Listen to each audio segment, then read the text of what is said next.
Ja tu esi kripto iesācējs, tad ieskrāpē šo dienu sev kalendārā.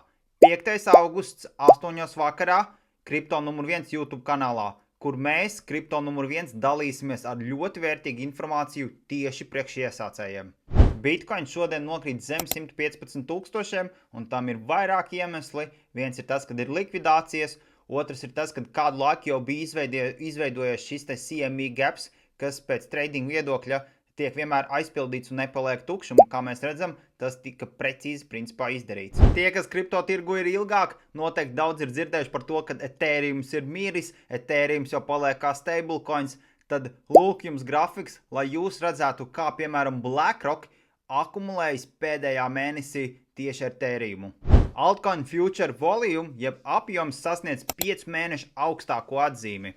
Ja arī tu gribi vairāk saņemt informāciju par kriptovalūtu, tad apmeklē www.kriptonumur1.lv.